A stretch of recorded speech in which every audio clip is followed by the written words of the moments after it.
Men han helt en virka för god och han var inte till oss. Hej, jag känner VAKURLEIKI.FO. Sist så tar vi om svarar tøyer. Och jag sa också kvart skal jag välja till henne torsdagen. Och det var flera ting som satt från att tid hade varit jag någon svarar tøyer personliga. Och ett året säger, when life is difficult, we get out victorious through faith, courage, perseverance and joy. Talar vi just vårt kommer vi sikrande fra tøy, jag någon trygg mot uttalande och glädje. Ett annat året säger, walk boldly and wisely. There is a hand above that will help you on. Gag tröster och visar till en hand och man fra och vill hjälpa till ABBA. Och är för att lägga fram dagsens innehåll som släpper tid att huxa om några ting. Hever to närhänder vi nöjder att arbeta hårt och långt för att nå och först. Kan du komma i tankar om en stöv här uttalande och tål nejot? Vi tar så först om Paulus, alltså Paulus från Jesusi. Och i hesum videonum så inställer jag detta att Paulus gläddes och inte tar livet gör svårt. Och vi får att jag läsa Filippibrev 4:12 till 19. Det har varit med stor glädje i Harran att du äntligen återständer väl till tjatikum. Att det har finns huxa om hjälp till mig. Inte tog tid i huxa om det över vi, men det kom bara inte till. Detta säger inte allt trångt, då jag har lärt att läta vara mig nå mycket till som jag har. Jag dog att vara i småvund kåren och jag dog att ha i överflow. Vi kvannstam och ett vidskifte i kunnigur. Bära vara mäkter och vara svänger. Bära ta vi överflow och löja trångt. Allt är mäkter och i honom som gör med stärskan. Det är klart att det var så ofta, men detta är sammanhängen det ständer i. Allt är mäkter och i honom som gör med stärskan. Att ha nekt, att ha lite, att ha vigångt och ha möjligångt. Vi gör mätt och i goda som gör med stärsk. Ta gör det ditt väl och jag tackar lod och i trångt minne. Nu har vi nå mycket ödlån och har vi överflow, men tröjder inte. Nu är vi äpa från ditt husse, här finns ju gav och tycka indesligen enka offer, fagna är god och honom till glädje. Och god mun skall efter rydgedöme synen fylla alla trångt tyckare och i dörd Jesu Krist. Filippibrev är ett stort brev vid 4 kapitlen, och det snurrar sig om glädje. Och medan Paulus skriver brevet om glädje, så sitter han i romerska fångslen. HVUSSU går det här till? Kläver i en fångsle. Första kapitlet snurrar sig om att vara glad i året och i ger. Högast vid loja.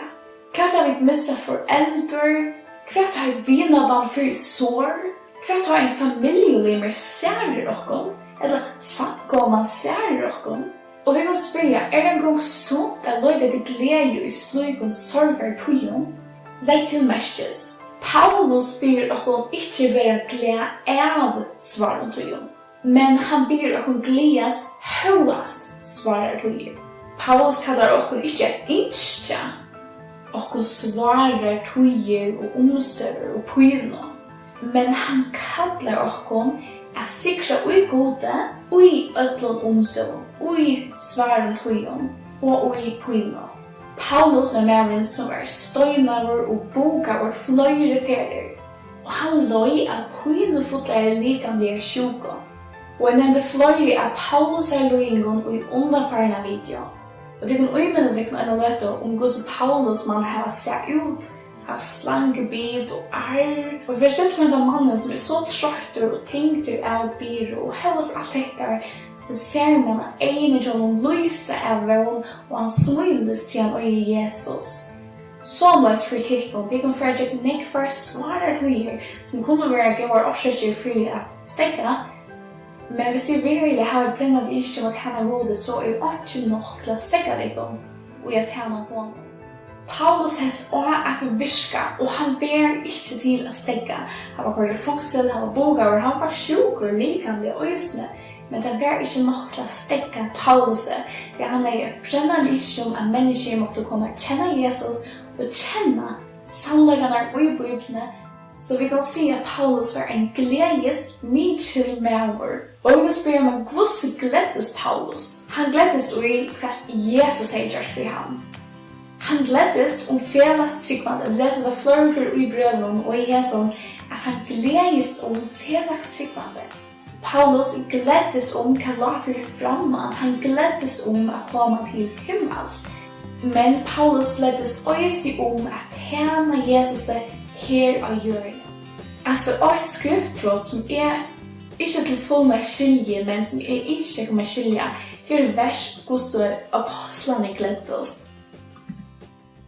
För kalla apostlarna in efter och låta der huvudlund och förbod höjman att tjäna i namn Jesus så låta der det färra. Därför så borste från ramen glädjer att hörva och hytni värder att vara vannarder för namnsins skuld. Och där går vi inte upp att lära kvinna i templen och i husen och kunna evangeliet om Kristus Jesus. Jag också bara, wow! Vad är detta för en glädje? Jo, detta är en glädje som bara kan vara funnit i Jesus. Och sista hälsanden Paulus skriver till Filippimän att han råser dem om Guds samkomman hur omsorgen för Paulus och hans svar tíðum. Han säger att den samkänslan och gåvan som de sända Paulus till en indeslig ängel ett offer till Gud. Och det är viktigt för kvinnan enstakarna att veta att ta i tid hjälpa omkring så färdigt en svara tíð så är det en indeslig ängel till ett offer till Gud.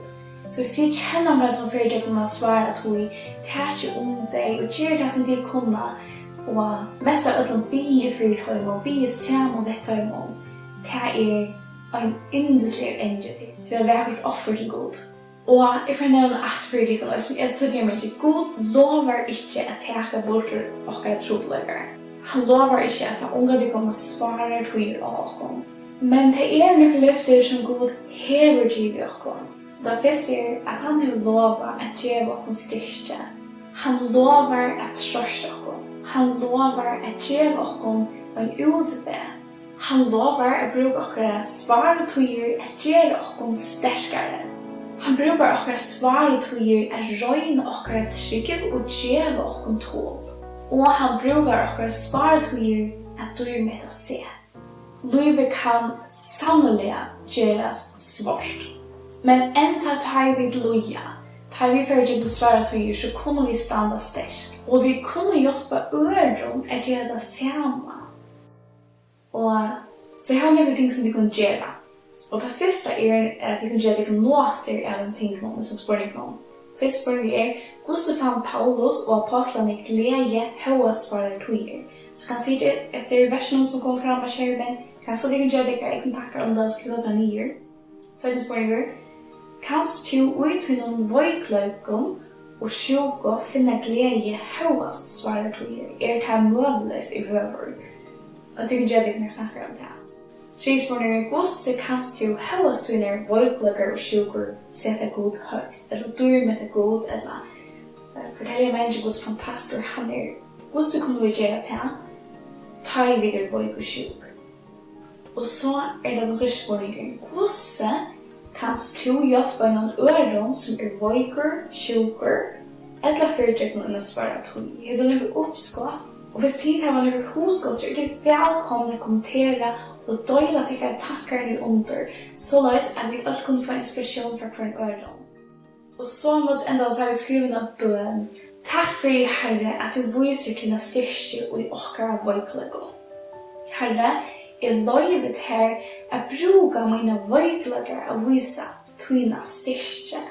Jag lovet här att bruka mina vojklökar att du mäta te och sätta te högt. Herre, jag ber för att jag måste vara du mäter och sätter högt i mina liv. Herre, jag ber för att ta vi strujas voj och sjuk att vi må lojda till tvin. Finna tröskat här och glädje i tvin år och lyfton. Hjälp oss att vara villig att hjälpa öron att ta vojk. Herre, hjälp oss att vara tacksam för de lilla tingene till att göra oss dagliga. Amen. Hej, det är Dina Bäck. Jag sitter här nu och arbetar vid videonum svarar tøyer, og jeg husker jeg lærte at jeg brått et skjert i endanum av videonum. Jeg har sett i arbeidsvisen evnen og trygg virkelig tilfeldet. Ofta tar jeg arbeid vid videonum, så blev det veldig aktuell i min egna liv, enten viknar åren eller viknar 18 år. Og på en måte arbeid vid Gleði sværen tøyen, og abbi min far utgjør heim til Harran. Og ja, og man kan si at det er svårt å si farvel, det svårste at det er hva låtja kistna og fylgjonen. Det er svårt, men det er en trøst i at jeg vet at jeg skal møte henne at i himmelen det at han var en tryggvann med meg, stor firmynd for meg. Og det er også en trøst, og jeg minnes alt det som man fikk sammen. Jeg skrev nemlig en blogg om det, om alt det gode minnes som jeg har hatt ved ABBA, og jeg husker jobb sier det at Harran gav og Harran tog, navn hans har jeg lova. Jeg husker ja, til det hjerteleg som jeg har, og hvordan jeg bare nå, jeg sier takk for alt det som jeg fikk, og at jeg lover Harran og for det. Og jeg vet ikke om jeg kan tale det til, jeg hadde jo ikke det til å tale at heimen kan selv være vittne av det, og man selv være tjekke om det. Og jeg husker bare nå, så er det en svar tog, men jeg kan vittne til at God er min glede, og God er min trøst. Akkurat som jobb gjør det. Vi vil bare at de døsene kunne suttje til, og at de døsene kunne få oppleve til at jeg tykker livet, at hei, livet gjør så vårt. Man mister akkurat, at det ganger til at God kan være glede i akkurat trøst. Så jeg ber for dere og husker om dere, og jeg vet ikke samtidig vi dere som sier ikke, og jeg vet at dere finner noe glede, og i god og i sværen. Bye bye.